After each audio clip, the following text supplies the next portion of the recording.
ሰይጣን ከማይችላቸው ነገሮች ውስጥ ሶስት ነገሮች ልንገራችሁ።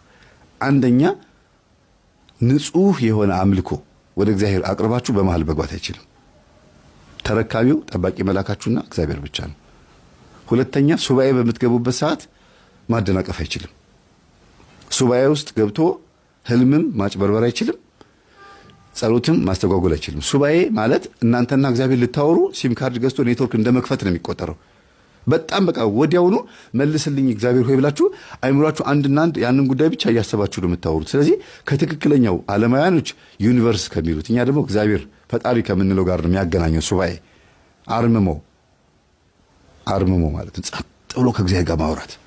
እነዚህ ሁለት። ሶስተኛ ነገር ደግሞ ምንም በቃ ሰይጣን ጣልቃ የማይገባበት ነገር ቢኖር ምንድነው? ነፃ ፈቃዳችሁን ለጠባቂ መላካችሁ ስታስረክቡ በነፃ ፈቃዳችሁ ተጠቅማችሁ እንደፈለጋችሁ ስትሆኑ አይደለም። ተረከበኝ በቃ በእኔ ላይ ስራብኝ፣ አገልጋይም ልሁን ምንም ልሁን በቃ ነፃ ፈቃዴን ሰጥቻለሁ አንተ እኔ ላይ እንደፈለግ ስራ ስትሉት በፍጹም ሰይጣን መስራት አይችልም። እዛ ላይ የተረከባችሁ ማን ስለሆነ? መልአክ ስለሆነ።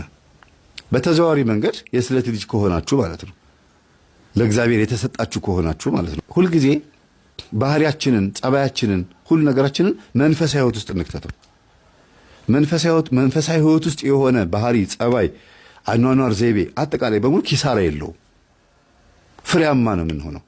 እና አንዳንዴ የሆነ ነገር ሲዘጋጋባችሁ የሆነ የምትስቁበት ደስ የሚል ነገር ሊመጣ ነው ማለት ነው። ብዙ ጊዜ የሆነ ነገር ቁልፍልፍ፣ በተለይ ወደ እግዚአብሔር ስትቀርቡ ሁሉ ነገር ትታችሁ ንስሐ ስትገቡ የሆነ ነገር ከእጃችሁ ላይ ጥፍትፍት ካለ አዲስ ነገር ሊሰጣችሁ ነው ማለት ነው። የአብርሃም በረከቶቹ እንግዶቹ ነበሩ። የሚመጡት የሚበሉት እንግዶች ነበሩ። ፍጡር የሆኑትን እንግዶች ሰይጣን ሲያሳጣው ፈጣሪ ራሱ መጣ። የአዳምም ህይወት እንደዛ ነው። ባይዘው እዚህ ውስጥ የክርስቶስ መወለድ ትርጉም አለው። አዳም በሰይጣን ተታሎ ችግር ውስጥ ሲገባ ክርስቶስ ተወለደ አይደል? ሰይጣንም አሁንም እንደገና አብርሃም ቤት እንግዶች እንዳይመጡ ፍጡራን የሆኑት ሰዎች ሲከለክልበት ራሱ ፈጣሪ ሰው ሆኖ መጣ። እናንተ ውስጥ ያለው እምነት አንዳንዴ እንዲታወቅና ጎረቤትም ዘመድም በእናንተ እምነት ቀንቶ ወደ እግዚአብሔር እንዲመጣ እናንተን ጠንካራ አድርጎ በእናንተ ህይወት ቻሌንጅ ሰው እንዲማር ሊያደርግ ይችላል እግዚአብሔር አንዳንዴ። እና ባህሪያችሁን ማስተካከል የሚጠቅመው ለራሳችሁ ነው። ትሁት መሆን የሚጠቅመው አብርሃም እኔ አመድ ነኝ ብሎ ትሁት ስለሆነ ነው ሀብታም የሆነው።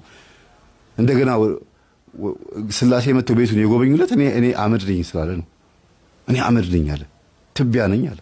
ቅዱስ ጳውሎስ ደግሞ እኔ ጭንጋፍ ነኝ አለ። ጭንጋፍ ማለት 7 ወር ያለ ጊዜ የተወለደ ልጅ ማለት ነው። 7 ወርም ሳይሞላ 7 ወርም ሞልቶ ጭንጋፍ ይባላል ብዙ ጊዜ እንደዚህ አይነት ልጅ። ንጉሥ ዳዊት ደግሞ እኔ ትል ነኝ አለ። ብዙ ጊዜ ይነገራል። ቅዱሳን አባቶቻችንም ይናገራሉ። እኔ ኃጢአተኛና በደለኛ ነኝ፣ ቆሻሻ ይላሉ። ግን ጸጋቸውን አስቡት በዚህ ህይወታቸው ውስጥ። ስለዚህ እግዚአብሔር እኛ ውስጥ እንዲያድር ሆነን ስንኖር ይመጣል፣ ይጎበኝናል።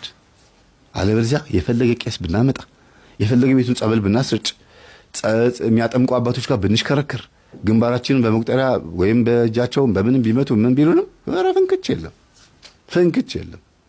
መጀመሪያ ልብን ውስጥን ማጽዳት ማስተካከል ያስፈልጋል። መጥፎ ባህሪ ማስተካከል፣ እንድንጎበኝ ሆነን ማስተካከል። ሲመጣ እነሆ በደጅ ቆሜ አንኳኳለሁ፣ የሚከፍትልኝ ቢኖር እገባለሁ፣ ከሱ ጋርም እራት እበላለሁ ያለው ክርስቶስ እኮ ለዚህ ነው። የሚከፍት ያው አንኳኳለሁ ሲል ልብን ነው። የሚከፍትልኝ ቢኖር ማለት የሚፈቅድልኝ ቢኖር ማለት ነው። እግዚአብሔር ናገባ ብላችሁ ተፈቅዱለታችሁ ሲመጣስ መቀመጫ አለ? ቤቱ ሽቶ ነው የሚለው ልባችሁ? ቂም ግማት አለው። በቀል፣ ተንኮል፣ ኩርፊያ ግማት አለው። ምቀኝነት ግማት ነው። የዚህ ተቃራኒ ደግሞ የዋህነት፣ በጎነት፣ ቸርነት፣ ደግነት፣ ቅንነት የሚባሉ ደግሞ ሽቶዎች፣ መዓዛዎች ናቸው። የትኛው ነው ልባችን ውስጥ ያለው መዓዛ? አፋችን ላይ ያለውና ልባችን ላይ ያለው አንድ ነው ወይ? ንጉሥ ዳዊት ምን አለ?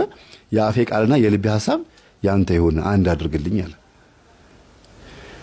እና እግዚአብሔር ሁላችንም ይጎብኘን።